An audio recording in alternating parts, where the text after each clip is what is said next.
Bismillahirrahmanirrahim. Alhamdulillahirabbil alamin. Wal 'aqibatu lil muttaqin wal 'udwana illa 'alal zalimin. Asyhadu an la ilaha illallah wahdahu la syarika lah. Wa asyhadu anna Muhammadan abduhu wa rasuluh. Sallallahu alaihi wa ala alihi wa sahbihi wa man tabi'ahum bi ihsan ila yaumil din. Amma ba'd. Berkaitan dengan bab yang ketujuh, bab ma yuzkaru fil munawalah wa kitab ahli al-ilm bil ilmi ila al-buldan. Bab apa yang disebut tentang munawalah dan penulisan ilmu ke berbagai negeri. Ini pembahasan munawalah dan mukatalah dan telah kita terangkan. Di dalam bab ini Al-Bukhari rahimahullahu taala menyebutkan dua hadis. Hadis yang pertama beliau berkata, Haddatsana Ismail bin Abdullah. Ismail bin Abdullah al-Uwaisi. Qala haddatsani Ibrahim bin Sa'ad az-Zuhri an Salih. Salih ini adalah Salih bin Kaisan. An az-Zuhri atau Ibn Shihab dari Ibn Shihab. Ibn Shihab Muhammad bin Muslim az-Zuhri. Ya. Dan Salih bin Kaisan ini umurnya lebih tua daripada Az-Zuhri. Lebih tua daripada Az-Zuhri. Ini riwayat Salih dari Az-Zuhri itu dari riwayat Al-Akabir dan Al-Afajir, dari riwayat orang tua kepada yang lebih muda darinya. Dan ilmu itu tidak memandang kepada umur. Tidak memandang kepada umur. Kapan dia punya niatan dan semangat untuk menuntut ilmu, maka Allah memberikan taufik kepadanya, akan memudahkannya. Ya. Ibnu Hazm rahimahullah, beliau menuntut ilmu di umur 40 tahun. Di umur 40 tahun.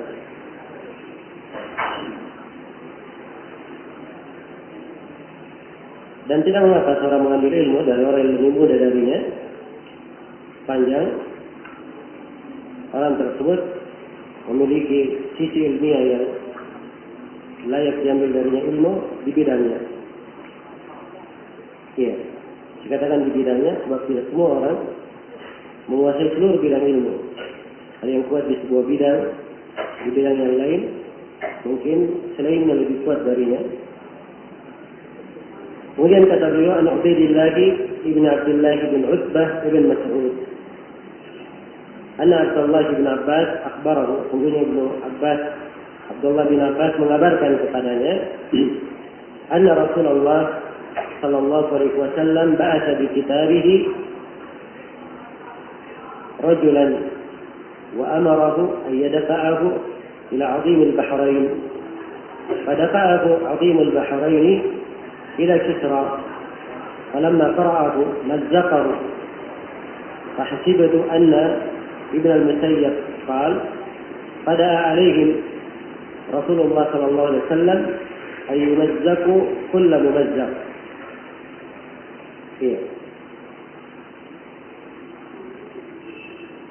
Kata beliau rahimahullah, sungguhnya Rasulullah sallallahu alaihi wasallam pernah mengirim sebuah tulisan surat beliau melalui seorang lelaki. Ya. Dan lelaki ini disebut oleh Imam Al-Bukhari di Kitab Al-Maghazi. Beliau adalah Abdullah bin Hudzafah As-Sahmi, sahabat. Kemudian orang ini atau Abdullah bin Hudzafah ini menyerahkan, Nabi memerintahnya agar surat itu diserahkan kepada Azim al-Bahrain. Azim al-Bahrain, pembesar negeri Bahrain. Disebutkan di sini pembesarnya. Nampaknya dia adalah pemimpin negeri itu. Dan al-Bahrain hingga hari ini masih nama sebuah negara di Timur Tengah. Fadafa'ahu 'azimul bahrain ila Kisra. Kemudian 'azimul bahrain ini menyerahkan surat Rasulullah kepada Kisra. Iya. Serahkan kepada Kisra. Falamma qara'ahu mazzaqahu. Begitu Kisra membaca surat ini, maka ia merobek surat Rasulullah SAW. Beliau Fahasibtu, Ibnu Syihab yang berkata, saya menyangka anna Ibn al-Musayyab qala, bahwa Ibn al-Musayyab berkata. Ini riwayat yang lainnya dari Ibn al-Musayyab. Saya menyangka bahwa Ibn al-Musayyab berkata, pada alaihim Rasulullah. Jadi kalau Ibn al-Musayyab menyebutkan bahwa Nabi berdoa, maka ini nampak riwayatnya mursal. Pada alaihim Rasulullah sallallahu alaihi wasallam ayyumazzaqu kullu mumazzaq. Maka Rasulullah mendoakan kejelekan untuk mereka agar supaya mereka juga dipecah belah. Bagaimana mereka merobek-robek surat Rasulullah sallallahu alaihi wasallam, Nabi mendoakan supaya mereka juga dirobek-robek oleh Allah Subhanahu wa taala. Dan dimaklumi bahwa doa Nabi sallallahu alaihi wasallam terkabulkan. Dan setelah itu Kisra digulingkan oleh keluarganya sendiri. Iya.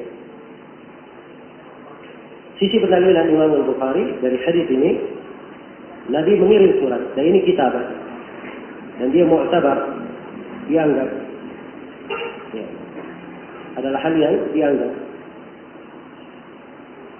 Panjang. Kalau pasti bahwa itu datanya dari Nabi, dan Nabi Sallallahu Alaihi Wasallam, sebagaimana di riwayat yang kedua, beliau mempunyai khatam, mempunyai stempel yang membuktikan bahwa itu adalah dari beliau. Ya.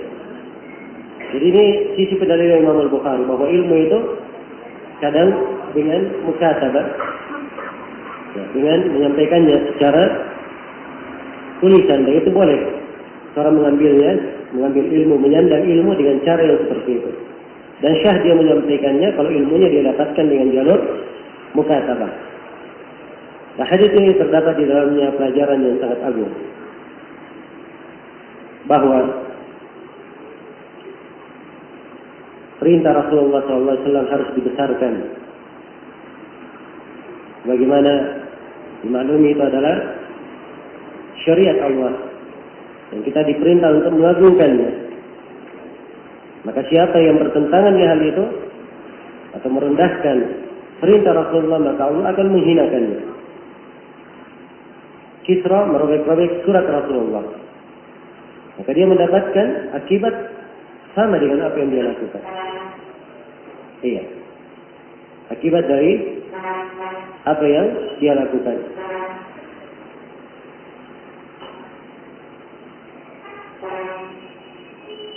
Allah Subhanahu wa taala juga menimpakan kebinasaan kepadanya. Ya. Karena itu mengagungkan perintah Rasulullah adalah hal yang sangat penting.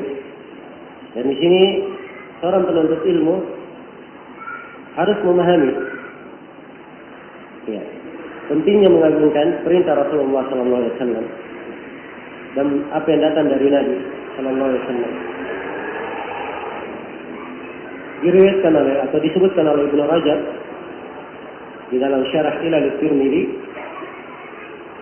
dan kisah ini juga disebutkan oleh Syekhul Islam Ibnu Taimiyah di dalam Daqaiqut Tafsir, atau sebagaimana dalam Daqaiqut Tafsir. Beliau menyebutkan dari Abu Bakar bin Ayyash rahimahullah. Beliau ditanya, orang yang duduk di masjid mengajar dan manusia datang mengelilinginya. Kata beliau, man jalasa lin-nasi jalasa an-nasu ilaihim. Jalasa an-nasu ilaihi. Siapa yang duduk untuk manusia, manusia akan datang kepadanya. Ya. Tapi kata beliau, ahli sunnah mereka meninggal dan penyebutan mereka masih tersisa di tengah makhluk. Ahli bid'ah mereka meninggal dan hilang pengaruhnya setelah meninggalnya. Ya. Kata beliau, siapa yang diagungkan dengan sunnah ini, maka dia mendapatkan bagian dari firman Allah Subhanahu wa taala, "Wa rafa'na laka dzikrak." Dan kami mengangkat penyebutanmu wahai Muhammad. Waktu yang membela Nabi Muhammad, Allah juga angkat penyebutannya. Bagaimana Nabi Muhammad diangkat penyebutan dan derajatnya.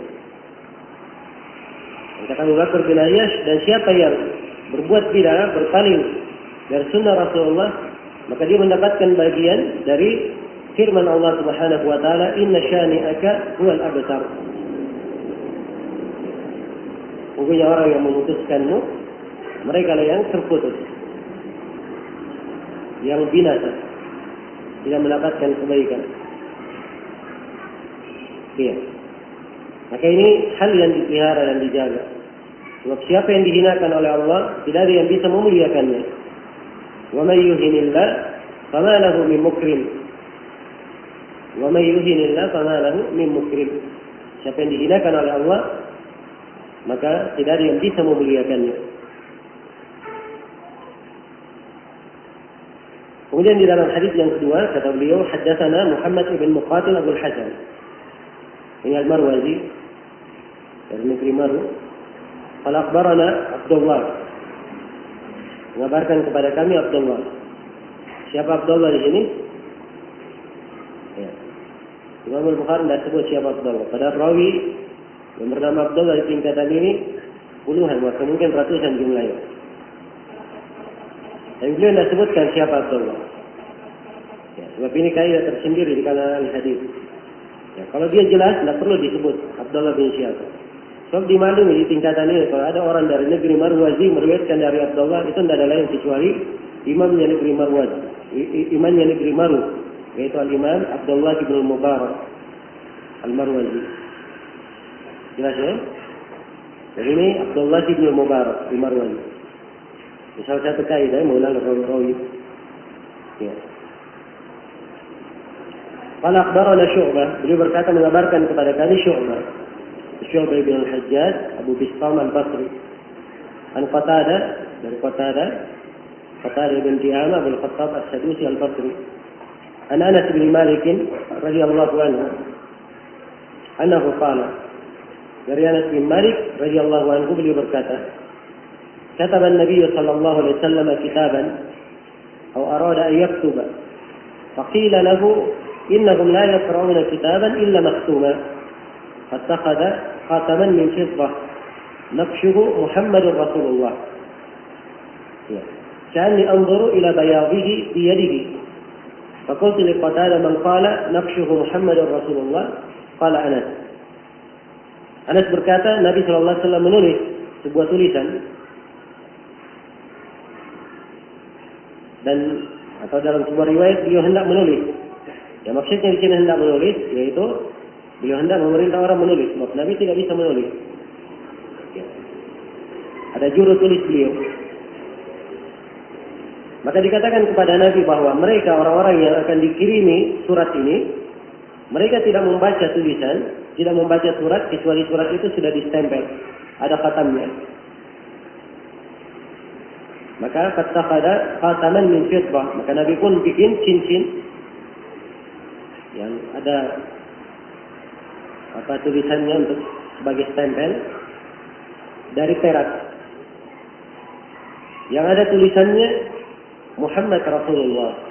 Ini tulisannya Muhammad Rasulullah. Kata beliau, "Ka'anni anzuru ila bayadihi fi yadihi." Kata Anas, seakan-akan saya masih melihat cincin itu atau putihnya cincin itu di tangan Nabi, sebab dari perak. Faqultu li Qatadah man qala naqshuhu Muhammadar Rasulullah.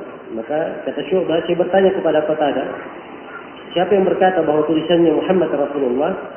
Qatadah menjawab, Anas yang berkata. Ya, sisi pendalilan Imam Al-Bukhari jelas, Nabi menulis surat. Dan ini kitabah. Ya, dan ada makna munawwalah di dalam dua riwayat ini. Itu dia adalah hal yang syad. Adalah hal yang syad.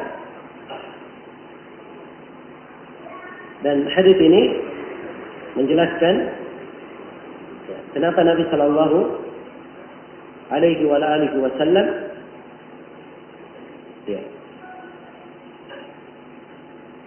membuat cincin atau membuat stempel sebab ini untuk surat, ya, dan memastikan tulisan. Dan Imam Al-Bukhari membawakan dua riwayat sekaligus. Sebab riwayat yang pertama hanya sekedar disebut Nabi menulis surat, tidak diterangkan ada stempelnya. Dan di riwayat ini diterangkan ada stempelnya untuk membuktikan bahwa surat ini benar dari Rasulullah SAW. Ini adalah hal yang sudah lama.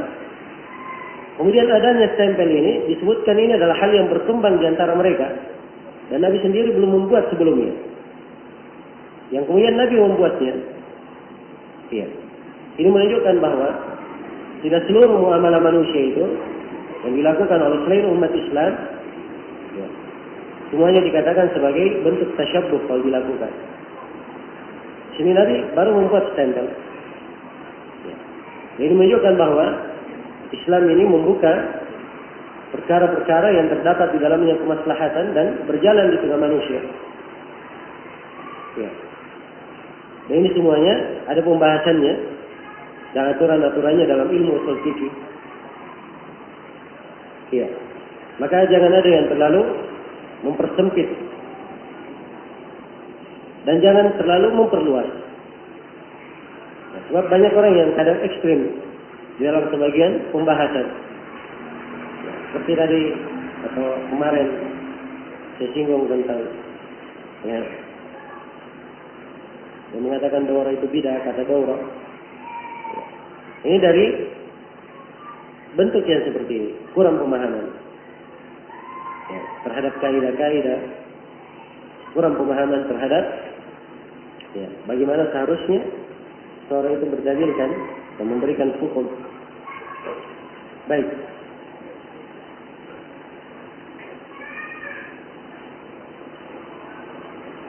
Dan hadis ini menunjukkan bolehnya seorang memakai cincin dari perak. Dan hadis ini juga menunjukkan bolehnya membuat khatam, membuat stempel, kalau memang itu diperlukan. Ya. Dan dibawakannya hadis ini di sini, ini sekali lagi mempertegas bahwa munawalah dan mukatabah ini dua bentuk tahammul, bentuk dari menerima ilmu yang diterima, dianggap syah dia menerima ilmu dengan cara itu kalau dipastikan izin di dalam meriwayatkannya. Apakah izin secara tertulis atau izin yang dimaklumi dari keadaan orang yang memberi munawalah atau orang yang memberikan mukatabah. Ya. Ini kesimpulan dari pembahasan ini.